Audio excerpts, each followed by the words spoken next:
Paano ito? Ikaw Yung green po niyan.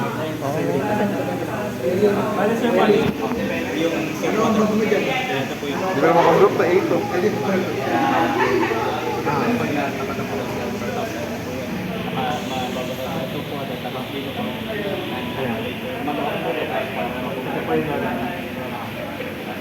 Hindi, ito para sa ito. Ito po yung pang po ng Para sa tubig. Kasi ito yung pang That may sound effects na. Yung water po na pang sa water sir. Ang okay na sir, sa kala yung nagan.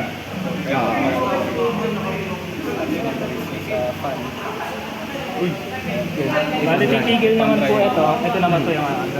Tapos after 5 seconds po, titigil din po yung fan. Sige na po ito. Ayun po bali yung ano. Sige, ano.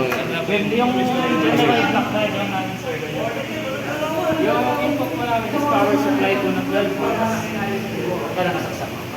Kasi mga infrared sensors po, apat. Then yung mga output mo namin sir is ito po sa soap section, yung brush, yung tubig, para po ng ito, tsaka po yung fan. Ano po? driver module. Para po na-consume ang mga po yung dalawa. Motor. Pag wala po kasi yun sir, bali pag sa isang po ng gumagana. Na dapat ano, para Controlled by Arduino yung kasi yung nagari. Sir, ito po yung basic Sige. diagram. Okay. Yan yung performance niya po. Ito po yung mismong connection diagram. Bali yung infrared 1, 2, 3, 4. Yung ground po Saan yung mga infrared? Ito po ang apat na sensor. Ay, sorry.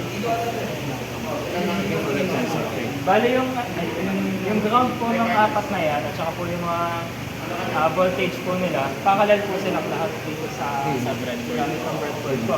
Then po, yung mga output po nila is connected naman po sa Arduino. Oo, yung positive. Direct. Specified number naman po. Mga digital pins. Opo. Then yung fan po at saka yung brush, parallel po yung ano po nila, ground. Na-connected din, nababalik po sa Arduino. Sa power naman po ng 5 volts ng Arduino yan. Bali. Bale, ito pong dalawa is na gumagana po gamit po yung Arduino. voltage po Ito sa naman po ang dalawang motor port naman po sa driver. Sa driver. Kaya ano po sila, connect po sila sa mga positive negative. Pero anong voltahe nitong motor? 12 volts po 12 yung volts po ang driver. Ay, itong mga motor pump. Ito naman po 5 volts. 5 volts po bali yung So, pinamit. saan nakakonekta yung 12 volt? Dito Sa driver. sa driver. Tapos yung bali input po niya na power is yung 12 volts po na power supply doon. Then yung ground niya po, babalik din po sa Arduino. Sa Arduino po lahat para. Ito sa 5 volts dito sa laptop, di ba? Opo. Okay. Then yung code niya po, So, explain mo yung code. Ano na paano? ano. Bale, essentially po, nag-assign pa lang po tayo ng mga pangalan, tapos specified number po nila. Para pag po nilagay po sa board setup, kunwari po infrared 1, kung ano po yung pin na, number na nakalagay dito, yun po yung pin na nakaset dito. Para hindi lang po siya malito ko na pin mode 11, tapos input. Bale, hindi po alam kung ano po yung component na nakakonect. Bale, yun lang po yung nangyayari doon.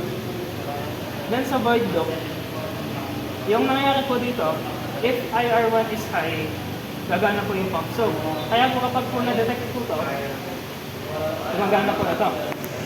Pag-detect ng inverter. Opo. Then, kapag naman po yung IR2 is high, gagana po itong brush at titigil naman po ito. Ito naman po yung mag-low. Nag-obra siya ngayon. Pero nag-assign ka ng delay? Hindi po. Bali, titigil po sila depende po Sa next na lang. Pag na-sense, stop siya. Mag-stop siya. tumigil. Tapos ito naman po gagana. Bali, yung may delay lang po ito pong IR4. Pang lang po. Yung sa Ito dryer po lang. tumigil. Titigil po ito. Tapos after 5 seconds po. 5 seconds po tigil yung lang po siya ng pusa.